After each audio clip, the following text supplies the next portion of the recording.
May I play for food? The shy voice of the 12-year-old girl echoed through the lobby of the Continental Hotel, cutting through the elegant conversations like a sharp blade. People stopped talking, turning to face the little black girl who dared to interrupt the city's most exclusive charity cocktail party. Amelia Washington stood at the entrance to the main hall, her large, hopeful eyes fixed on the Steinway grand piano gleaming beneath the crystal chandeliers. Her simple, slightly baggy clothes contrasted starkly with the designer dresses and tailored suits around her. She clutched a worn backpack to her chest, as if it were a protective shield. "How did that kid get in here?" whispered a platinum-haired woman, clutching her champagne glass tightly. "Where's security?" The event was a gala to raise funds for underprivileged youth, an irony that did not escape Amelia, who had spent the last week sleeping in different shelters. She had heard about the event when she passed by the hotel entrance earlier, and something inside her compelled her to try to get in. Victoria Sterling, the event organizer and heir to a family fortune, approached with measured steps. At 45, she epitomized the city's social elite, educated, refined, and utterly convinced of her moral superiority. "Darling," she said with a condescending smile, "this is no place for you. There's a McDonald's 2 blocks from here." "I just wanted to play," Amelia repeated, her voice gaining unexpected firmness. "Just one song. In exchange for a plate of food." Laughter began to ripple through the crowd. "She thinks she can play the piano," scoffed a man in a navy blue suit. "She probably doesn't even know which key is C." "It's cute how imaginative these kids are," added another woman, shaking her head with feigned pity. "They watch a movie and think they can do anything." But Amelia didn't look down. There was something in his posture, a quiet dignity, a silent confidence, that seemed out of place in a child of his situation. As if she knew something that everyone else there was completely unaware of. Dr. Robert Chun, a renowned pianist and one of the judges of national competitions, watched the scene from the back of the hall. He had noticed how the girl's eyes fixed on the piano with a reverence he rarely saw, even in advanced students. There was recognition there, familiarity. "Victoria," Dr. Chin approached, "maybe we should let her play. After all, we're here to help talented young people, aren't we?" Victoria laughed, a crystalline, cruel sound. "Robert, please. Look at her. Children like this don't have access to music education. It's impossible." What none of them knew was that Amelia had grown up for the first 8 years of her life in a home where music was as essential as breathing. Her grandmother, a classical pianist who never achieved the recognition she deserved because of the color of her skin, had been her first and only teacher. When her grandmother died and Amelia ended up in the foster care system, she carried with her not only the pain of loss, but a talent that even she did not fully understand. While everyone looked at her with disdain, Amelia stood firm as someone who had weathered much worse storms and learned to find strength in her own vulnerability. His fingers moved unconsciously, as if playing an invisible melody, a habit he had developed to calm himself in the most difficult moments. If you are enjoying this story of overcoming adversity and justice, don't forget to subscribe to the channel to find out how a simple, innocent question was about to silence a room full of prejudice and reveal a talent that would redefine everything those people thought they knew about human potential. Victoria Sterling crossed her arms and laughed theatrically, as if she had heard the most absurd joke in the world. "Very well, dear," she said, her voice dripping with condescension. "Since you insist so much, let's make a little deal. You can play, but with a few conditions." The crowd drew closer, sensing the smell of a cruel spectacle about to unfold. Victoria loved being the center of attention, especially when she could demonstrate her moral superiority in front of other members of high society. "First condition," Victoria announced, raising a perfectly manicured finger. "You will play only one song, and we will choose which one. Second condition, if he manages to play decently, I will personally pay for a full dinner. But," she paused dramatically, "when he fails miserably, as we know he will leave here immediately and never bother respectable people again." "How cruel," whispered an older woman at the back of the group, but her voice was drowned out by the approving laughter of the other guests. Amelia remained motionless, his eyes fixed on the piano. Something was happening in her mind, memories mingling with the present. She could almost hear his grandmother Betty's soft voice. "When people try to belittle you, let the music speak for you, my dear. Music doesn't lie, and it knows no prejudice." "I accept," Amelia said simply, her voice clear and firm. Dr. Chin watched, fascinated. There was something about the girl's posture, the way she looked at the instrument, that intrigued him deeply. In 30 years of evaluating pianists, he had developed an instinct for recognizing true talent, and something about this child made his expert senses tingle. Perfect! Victoria clapped her hands. Now for the music, she looked around, searching for the most difficult and humiliating option possible. Her eyes settled on James Morrison, a mediocre pianist who played in local bars. James, dear, what would be a suitable piece for our young artist? James smiled mischievously. How about Beethoven's Für Elise? Everyone who has ever sat at a piano at least once in their life tries to play that piece. If she really knows anything, she should be able to do it. The choice drew laughter from the crowd. Für Elise was considered a beginner's piece among laymen, but to play it perfectly required refined technique and years of practice. It was the perfect trap. If Amelia knew only the basics, he would try to play and fail disastrously. If he knew nothing, he wouldn't even be able to start. Excellent choice, Victoria applauded. A song that any child who has ever had a piano lesson knows. There are no excuses for failure. Amelia nodded and walked toward the piano. Each step seemed charged with a quiet determination that made some people at the back of the hall feel inexplicably uncomfortable. There was something wrong with that scene. A 12-year-old child should not carry such dignity in the face of such humiliation. When she sat down on the piano bench, adjusting it to the perfect height with precise, familiar movements, Dr. Chun felt a chill run down her spine. Those were not the movements of a beginner. Look at that, Victoria sneered to the guests closest to her. She doesn't even know how to sit properly on the bench. She's probably never seen a real piano in her life. But Dr. Chun had noticed exactly the opposite. The adjustment of the bench, the upright posture, the way Amelia's hands hovered over the keys in a perfect classical position. These were details that took years to master. Memories flooded Amelia's mind like a wave. Her grandmother, her mother, Betty Washington, had been one of the first black pianists to try to enter the city's conservatory in the 1960s. Her talent was undeniable, but the doors remained closed due to the prejudice of the time. Betty channeled her passion by teaching children from the community in her small home, transforming his old upright piano into a portal to the world of classical music. Music is her universal language, Amelia, Betty used to say as she guided her granddaughter's little fingers over the keys. When you play from the heart, people listen with their soul, not their eyes. Amelia had spent countless hours at that piano, absorbing not only technique but the deep musical understanding that only a true master can impart.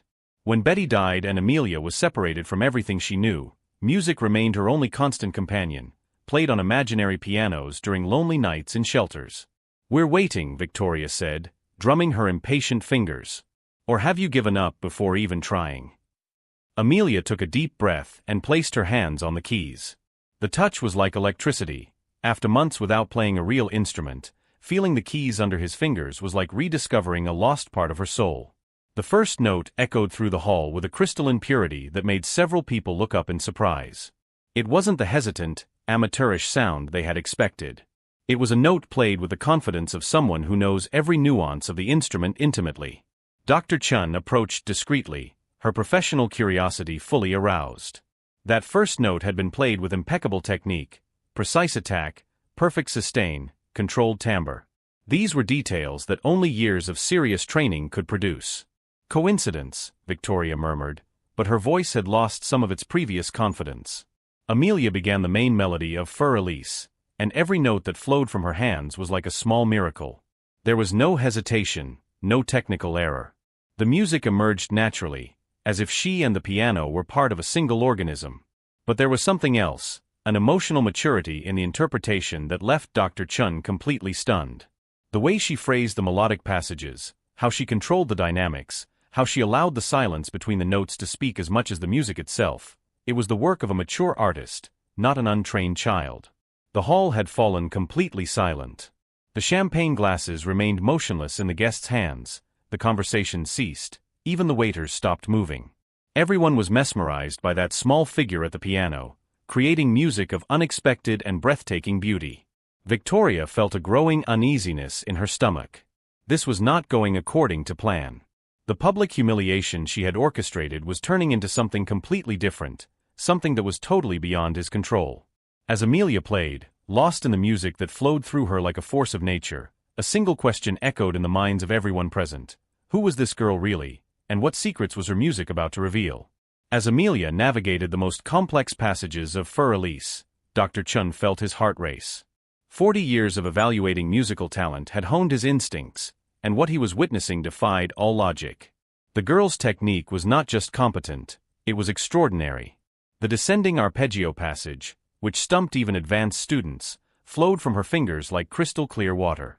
Each note had weight and purpose, each pause breathed with mature musicality.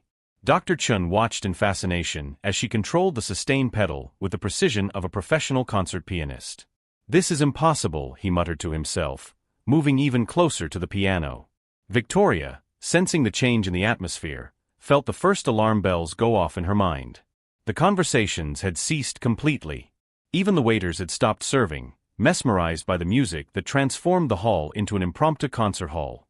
"She must have memorized this song from some YouTube video," Victoria said loudly enough for others to hear, desperately trying to regain control of the narrative. "Kids these days copy anything from the internet." But his explanation sounded increasingly weak.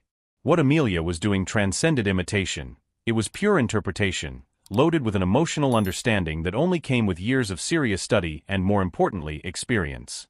She had witnessed countless prodigies in her career, from 5-year-olds playing Mozart to teenagers mastering Rachmaninoff. But she had rarely seen such a combination of impeccable technique and musical maturity in someone so young, especially in such unlikely circumstances. Amelia reached the climax of the piece, where the main melody returns with renewed force after the virtuosic passages. Her hands danced across the keys with a familiarity that revealed hundreds, perhaps thousands, of hours of dedicated practice. It was impossible to fake that level of intimacy with the instrument. Memories flowed through the music like an underground river. Amelia could hear his grandmother Betty's voice echoing through the years. "Music isn't about playing the right notes, my dear. It's about telling a story that only you can tell." Betty Washington had been more than a teacher. She was a visionary who saw the future through her granddaughter's small fingers.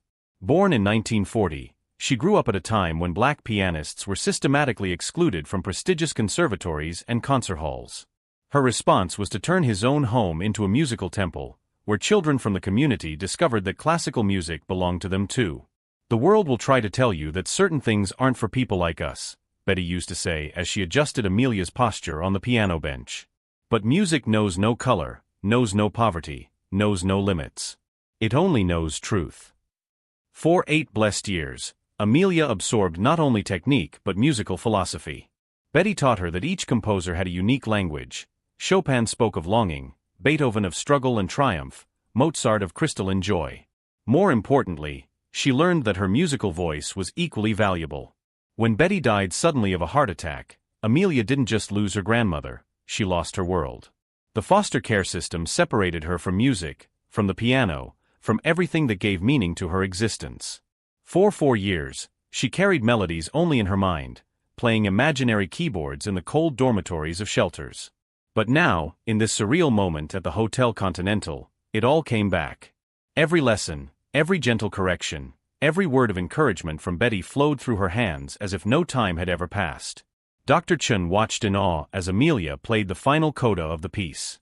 The way she controlled the dynamics, starting pianissimo and building to a majestic forte before returning to the delicate whisper of the beginning, revealed a musical understanding that took decades to develop. "Please tell me you're seeing this too," he whispered to his colleague beside him, a piano professor at the local university. "This child, she's not just talented. She's a phenomenon." Victoria Sterling felt the ground shifting beneath his feet. Her carefully orchestrated strategy to humiliate a vulnerable child was turning into the exact opposite of what she had planned. Instead of confirming her prejudices, Amelia was forcing everyone to question their most basic assumptions about class, race, and merit. "It has to be a trick," Victoria murmured to her closest friends. "No one learns piano like that out of nowhere. She must have had expensive private lessons hidden somewhere." But even as she spoke, Victoria knew her words sounded increasingly desperate. The child before her was demonstrating a level of excellence that money alone could not buy. She was playing with soul, with lived history, with a depth that came from places privilege could never reach. Amelia played the final chords of Fur Elise, with a delicacy that made several people in the audience hold their breath. When the last echo died in the absolute silence of the hall, she kept her hands suspended over the keys for a moment, as if reluctant to break the magical connection between her and the instrument. Then slowly, she turned on the bench to face the silent crowd. There was no trace left of the shy child who had begged for food. In his place sat a young artist who had just claimed his place in the world through the universal language of music. Dr. Chun was the first to break the silence, her hands coming together in respectful applause that echoed through the hall like distant thunder. Gradually, others joined in, until the Continental Hotel vibrated with genuine acclaim. Victoria looked around in growing panic. Her attempt at public humiliation had turned into a celebration of the talent she had tried to deny. Worse still, she could see in the eyes of the other guests a question that haunted her. If they were so wrong about this child, what else were they wrong about? Amelia remained seated calmly, allowing the applause to wash over her like rain after a long drought. But behind her eyes, something was forming, not arrogance, but a growing understanding of her own power. She had proven her point, but this was only the beginning. Dr. Chun approached the piano, her expression a mixture of admiration and professional curiosity. "Child," he said softly, "may I ask where you studied? His teacher must be extraordinary."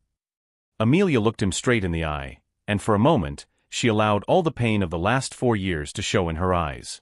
"My grandmother taught me," she replied simply. "She said music was the one thing no one could take away from me." The answer struck Dr. Chun like lightning. A grandmother, not an expensive conservatory. Family love, not purchased privilege. Talent cultivated at home, not in elite institutions. Everything he believed about how musical excellence was created was being challenged by a 12-year-old who had just redefined her expectations of greatness. While the hall still echoed with reluctant admiration, Amelia knew she had crossed a line. She could no longer pretend to be just a lost child begging for food. Her music had revealed too much, promised too much. Now, with all eyes on her and expectation hanging in the air like thick perfume, she had to decide how far she was willing to take that revelation, and whether she was ready to show these privileged people what a worthless child could really do when music spoke through her soul with the force of generations of denied dreams. Dr. Chun approached the piano with careful steps, as if approaching something sacred. "Young lady," he said, her voice trembling slightly, "I need to ask you a very important question. What is your full name?" "Amelia Washington," she replied, maintaining the same calm she had shown throughout the evening. The name struck Dr. Chun like a bolt of lightning. His eyes widened and he took a step back. "Washington. Betty Washington. Are you Betty Washington's granddaughter?" Amelia nodded silently, and Dr. Chun covered his face with his hands. "My God," he murmured. "Betty Washington was one of the greatest pianists this country has ever produced. She should have played at the best conservatories in the world, but," her voice faltered, laden with ancient pain. Victoria watched the exchange with growing unease. "Robert, what are you talking about? Who is Betty Washington?" Dr. Chin turned to her with an expression that mixed disbelief and disgust. "Victoria, Betty Washington was a legend in the music community. A virtuoso who was systematically excluded from conservatories and concert halls because of her color. She became one of the most respected private teachers in the country, training dozens of professional musicians." The crowd murmured, some recognizing the name from their own musical experiences. Betty Washington was whispered about in musical circles as a teacher who could transform any dedicated student into an exceptional artist. "But that was decades ago," Victoria said, her voice sounding increasingly defensive. "And even if that story is true, it doesn't change the fact that she's a homeless person begging for money at a private event." It was then that Amelia rose from the piano bench. For the first time that evening, she allowed her true personality to emerge completely. The submissive posture disappeared, replaced by an unshakable dignity that made several people in the room recoil unconsciously. "Ms. Sterling," Amelia said, her voice clear and firm, "you are right about one thing. He shouldn't be here tonight." She paused, letting the silence settle in. "I should be at Carnegie Hall in New York, where I have a recital scheduled for next week." A deathly silence fell over the room. Victoria felt the floor move beneath his feet. "My name is Amelia Washington," she continued, "and I am the youngest classical pianist ever accepted into the Juilliard School's Young Artists program. I am also the current national champion of classical piano for under-15s. She paused again, allowing the information to sink in. "The reason I am here tonight is not because I need food or money." Dr. Chun watched, fascinated, the pieces of the puzzle falling into place in his mind. "The documentary," he murmured. "You're making the documentary." Amelia nodded. "Exactly. I'm collaborating with PBS on a documentary about prejudice and access to the arts. My producer suggested that I attend charity events for arts education disguised as a young person without resources, to document how privileged people really treat those they consider inferior." The revelation fell on the room like a bomb. Victoria felt all the blood drain from his face. You're filming us?" "Hidden cameras," Amelia confirmed calmly. "High-definition audio and video. Everything that happened here tonight has been documented for national broadcast." Victoria looked around desperately, searching for cameras, for any sign that this was a cruel prank. "That's illegal. You can't film us without consent." "Actually," Dr. Chen interjected, his voice laden with dark satisfaction, "you signed image releases when you came in. It's written quite clearly on the ticket that this event could be filmed for documentary purposes." He smiled wryly. "I'm sure no one read the fine print." The crowd began to stir, people whispering frantically to each other, some already reaching for his phone to check his ticket. The panic was palpable. "The first part of the documentary," Amelia continued, ignoring the growing chaos, "will focus on how talent and potential are overlooked when they come packaged in appearances that defy privileged expectations. The second part will show how people who claim to be defenders of the arts react when confronted with real art coming from unexpected sources. I simply documented her true personalities when she thought there would be no consequences." Dr. Chen approached Amelia with deep respect. "May I ask, what do you intend to do with this recording?" "The documentary will air nationally next month," Amelia explained. "But I've also created a YouTube channel where I post shorter versions of these social experiments. My latest video, filmed at a similar event in Boston, currently has 2.5 million views. Especially when it comes from people who pretend to be virtuous while practicing the very prejudices they claim to fight." The crowd watched in horror as Victoria faced the reality of her situation. In a matter of days, her cruelty would be seen by millions of people. His name would forever be associated with the kind of prejudice and elitism she had so clearly demonstrated. "Mrs. Sterling," Amelia said, addressing the event organizer directly, "you have spent this entire evening telling me that people like me don't deserve to be in places like this. That we have no value, talent, or right to participate in high culture." Her voice gained a strength that silenced the entire hall. "Tomorrow, the whole world will see exactly the kind of person you really are."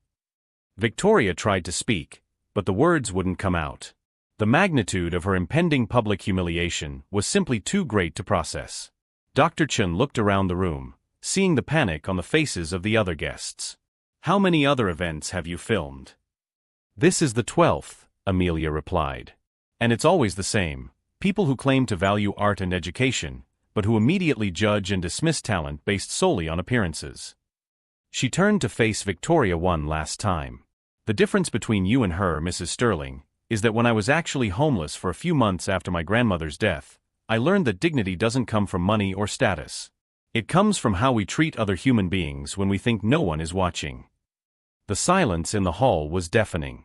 Every person present knew that his words and actions that night would be judged by millions of strangers, and most knew that there was no possible defense for what he had demonstrated. As Amelia discreetly collected a small recording device hidden in her backpack, one question hung in the heavy air of the Continental Hotel: how many other privileged and prejudiced people had discovered, too late, that the young woman they had despised had the power to reveal her true nature to the whole world? 6 months later, Victoria Sterling watched from the window of his small apartment as the limousine pulled up in front of Carnegie Hall. Amelia Washington, now wearing an elegant concert gown, waved to fans before entering the theater where she would make her debut as the youngest soloist of the season. The documentary Faces of Discrimination had gone viral, racking up over 15 million views on YouTube alone. Victoria had become the national symbol of elitist hypocrisy, losing not only her position in all charitable organizations, but also the respect of a high society she valued so much. Former charity event organizer exposed as prejudiced in viral documentary, read the headlines in local newspapers for weeks. Her luxury events company lost all its important clients, and he now worked as an assistant at a small law firm, trying to rebuild a reputation that might never fully recover. Meanwhile, Dr. Chun had become Amelia's official mentor, helping her navigate the world of professional classical music. The Continental Hotel, embarrassed by the public exposure, created a scholarship program for underprivileged young musicians, naming Amelia as its official ambassador. "Music knows no color, social class, or zip codes," Amelia said in her first national interview after the incident. "She only knows truth and passion. And when you have both, no barrier can stop you." The impact of the documentary transcended entertainment. Music schools across the country started community outreach programs, conservatories revised as admissions processes, and hundreds of talented young people from underprivileged communities were given opportunities that had previously been denied to them.